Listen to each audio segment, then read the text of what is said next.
Palamuru parliament ఎన్నికల్లో heat పెరుగుతోంది. ప్రత్యర్థి పార్టీ నేతలు పోటాపోటీగా ప్రచారం చేస్తున్నారు. రాష్ట్రంతో పాటు దేశంలో కాంగ్రెస్కు ప్రజల నుంచి సానుకూల మద్దతు లభిస్తోందన్న పాలమూరు కాంగ్రెస్ ఎంపీ అభ్యర్థి వంశీచంద్రరెడ్డితో బాలకృష్ణ ఫేస్ టు ఫేస్. పాలమూరులో పొలిటికల్ హీట్ పెరుగుతోంది. ప్రచారంలో రాజకీయ పార్టీలన్నీ కూడా వేగం పెంచుతున్నాయి. ప్రస్తుతం మనతో పాటు కాంగ్రెస్ పార్టీ అభ్యర్థి చల్ల వంశీచంద్రరెడ్డి గారు ఉన్నారు. వారితో మాట్లాడదాం. పబ్లిక్ నుంచి వస్తున్నటువంటి రెస్పాన్స్ ఏంటి? ప్రచారం ఎట్లా జరుగుతోంది? ప్రచారం కేవలం మహబూబ్నగర్ లోక్సభ నియోజకవర్గంలోనే కాదు, దేశవ్యాప్తంగా ఇవాళ ప్రచారం కాంగ్రెస్ పార్టీ వైపు నుంచి బ్రహ్మాండంగా నడుస్తుంది. దేశ ప్రజలందరూ కూడా ఇవాళ కాంగ్రెస్ పార్టీ వైపు వస్తున్నారు. రాహుల్ గాంధీ గారు ప్రధానమంత్రి కావాలి, దేశంలో రాజ్యాంగాన్ని పరిరక్షించుకోవాలి, మన దేశ ప్రజలందరినీ కూడా గత దశాబ్ద కాలంగా పీడించుకొని తింటున్నటువంటి బీజేపీని గద్దెదించాలని దేశ ప్రజలందరూ కూడా కృతనిశ్చయంతో ఉన్నారు. మరీ ముఖ్యంగా తెలంగాణ రాష్ట్రంలో కాంగ్రెస్ పార్టీ ఇక్కడ సుపరిపాలన, ప్రజాపాలన అందిస్తున్నది. రేవంత్ రెడ్డి గారి నాయకత్వంలో కాంగ్రెస్ పార్టీ ఇచ్చినటువంటి హామీలన్నింటినీ కూడా నెరవేరుస్తున్నది. ఎన్నికల కోడ్ రావడం వల్ల 1-2 ఆలస్యమైంది. అవి ఎన్నికల కోడ్ అయిపోయిన తర్వాత ఖచ్చితంగా అమలు పరుస్తామని స్వయంగా ముఖ్యమంత్రి గారే చెప్పడం జరిగింది. ఉదాహరణకి 2 లక్షల రైతు రుణమాఫీ ఎన్నికల కోడ్ రావడంతో కాస్త ఇబ్బంది అయింది. ఆగస్టు 15వ తారీఖు వరకు రాష్ట్రంలో ఉన్నటువంటి ప్రతి ఒక్క రైతుకి 2 లక్షల రూపాయల ఏకకాల రైతు రుణమాఫీ సాధించి పెడతాము, రైతు రుణమాఫీ అందిస్తామని స్వయంగా ముఖ్యమంత్రి గారే చెప్పడం జరిగింది. ఇందిరమ్మ ఇళ్ల పథకం భద్రాచలంలో ప్రారంభమైంది. మహిళలకు 500 రూపాయలకే సిలిండర్ ఇచ్చే కార్యక్రమం, మహిళలు ఫ్రీగా బస్సులలో ప్రయాణం చేస్తున్నారు. 10 లక్షల రూపాయల రాజీవ్ ఆరోగ్యశ్రీ పథకం అమలవుతుంది. ఉద్యోగస్తులకు ప్రతి నెల 1వ తారీఖు నాడే ఉద్యోగస్తులకి వాళ్ళకి సంబంధించినటువంటి జీతాలు వస్తున్నాయి. పెండింగ్ డిఏలు, మీ పిఆర్సీ ఏవైతుందో దాన్ని కమిషన్ వేయడం జరిగింది. ఎన్నికల కోడ్ అయిపోయిన తర్వాత దానిపైన కూడా సానుకూలంగా ప్రభుత్వం నిర్ణయం తీసుకుంటుంది. ప్రజాస్వామ్యబద్ధంగా పాలన జరుగుతున్నది. మంత్రులు, ఎమ్మెల్యేలు ప్రజలకు అందుబాటులో ఉంటున్నారు.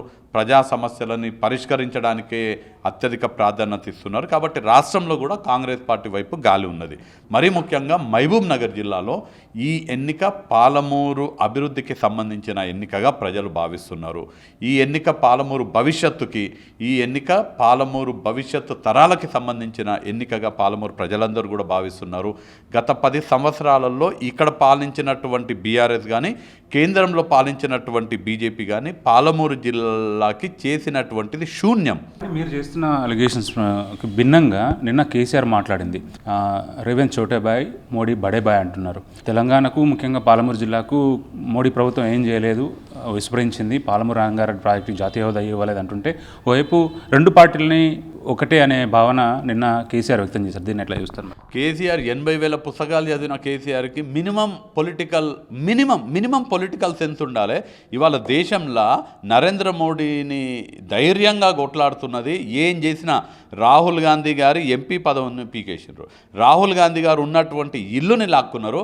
అయినా కానీ ఎక్కడ కూడా అదరకుండా బెదరకుండా నరేంద్ర మోడీకి వ్యతిరేకంగా ఎవరన్నా నాయకుడు కొట్లాడుతున్నాడంటే రాహుల్ గాంధీ, ఏదన్నా పార్టీ అస్సలు ఎక్కడ కూడా తగ్గకుండా కొట్లాడుతుందంటే కాంగ్రెస్ పార్టీ.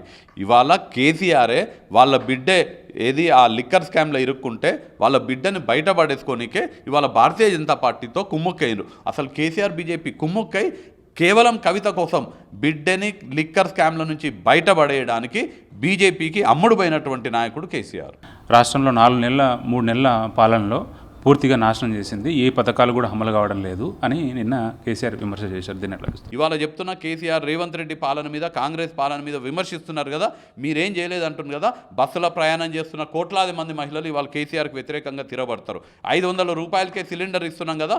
ఎవరెవరైతే 500 రూపాయలకి సిలిండర్ తీసుకుంటున్నారో వాళ్ళందరూ కేసీఆర్కి వ్యతిరేకంగా ఇవాళ తిరగబడతారు. రాజీవ్ ఆరోగ్యశ్రీ పథకం లబ్ధిదారులందరూ తిరగబడతారు. ఎవరెవరికైతే ఇందిరమ్మ ఇల్లు రాబోతుందో వాళ్ళందరూ కూడా కేసీఆర్కి బుద్ధి చెప్తారు. ఖచ్చితంగా కాంగ్రెస్ పార్టీ 14 స్థానాలకు తగ్గకుండా తెలంగాణలో గెలవబోతుంది. సీఎంతో సహా, మీతో సహా అందరూ కాంగ్రెస్ పార్టీ నాయకులంతా కూడా ఒక ఆడబిడ్డని అవమానిస్తున్నారు, విమర్శిస్తున్నారు అనే మాటకి మీరేం ఇస్తారు? ఊర్లల్లో ఓ సామెత ఉంటుంది, బండి పోతుంటే బండి కింద నీడ కోసం కుక్క బండి కింద నడుస్తుంటుంది. కానీ ఆ కుక్క ఏమనుకుంటుంది, నేనే ఈ బండిని మోస్తున్నాను, ఆ కుక్క అనుకుంటుందంట. కానీ వాస్తవానికి కుక్క బండి నీడ కోసం బండి కింద ఉన్నది. ఇది డీకేఆర్న కాంగ్రెస్ పార్టీకి సంబంధించినటువంటి బండి. కాంగ్రెస్ పార్టీ బండి కింద నీడ కోసం డీకేఆర్న వచ్చింది. డీకేఆర్న తన రాజకీయ అవకాశవాదం కోసం కాంగ్రెస్ పార్టీకి వచ్చింది. డీకేఆర్న పోటీ చేసినటువంటి వివిధ పార్టీల నుంచి పోటీ చేస్తే ఎవ్వరు కూడా గెలిపించలేదు. కాంగ్రెస్ పార్టీకి వస్తే పాన్గల్ల నాన్ లోకల్ అయినా గద్వాల్లో ఓడిపోతుందని తెలిసి తీసుకుపోయి పాన్గల్ల జెడ్పీటీసీ టికెట్ ఇచ్చి జెడ్పీటీసీగా గెలిపించి కాంగ్రెస్ పార్టీ డీకేఆర్నకి రాజకీయ భిక్ష పెట్టింది. తర్వాత ఎమ్మెల్యేని కాంగ్రెస్ పార్టీ చేసింది, మంత్రిని కాంగ్రెస్ పార్టీ చేసింది.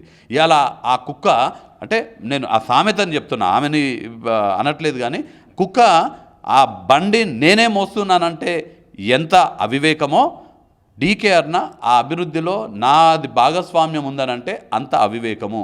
వర్క్ అసైన్మెంట్ కూడా చాలా సీరియస్గా జరుగుతుంది పోలింగ్ బూత్ స్థాయిలో. అవన్నీ క్యాలిక్యులేషన్ చేసుకుంటే మీరు ఎంత మెజార్టీతో గెలిచే అవకాశం ఉంది సార్? ఖచ్చితంగా 2 లక్షలకు తగ్గకుండా మెజార్టీతో కాంగ్రెస్ పార్టీ గెలవబోతుంది. మాకు ఇక్కడ పోటీయే లేదు. ఇక్కడ భారతీయ జనతా పార్టీ, బీఆర్ఎస్ ఇద్దరు కూడా కుమ్ముక్కైనరు. వాళ్ళిద్దరూ కలిసనన్న కాంగ్రెస్ పార్టీని ఓడగొడతామేమో అనే ప్రయత్నం చేస్తున్నారు. వాళ్ళు ఎంత ప్రయత్నం చేసినా ఏం కాదు, 2 లక్షలకు తగ్గకుండా కాంగ్రెస్ పార్టీ ఇక్కడ గెలవబోతుంది. సో మొత్తానికి ఇది కాంగ్రెస్ పార్టీకి సంబంధించి ఖచ్చితంగా ధీమా వ్యక్తం చేస్తున్నారు. కాంగ్రెస్ పార్టీ పాలమూరులో చాలా ప్రెస్టేజ్గా ప్రచారం నిర్వహిస్తుంది. ఖచ్చితంగా పెద్ద మెజారిటీతో, దాదాపు 2 లక్షల పైగా మెజారిటీతో విజయం సాధిస్తామని చెల్లా వంశీచంద్రెడ్డి చెప్తున్నారు. కెమెరా పర్సన్ శ్రీనివాస్తో కలిసి బాలకృష్ణ, V6 న్యూస్, మహబూబ్ నగర్.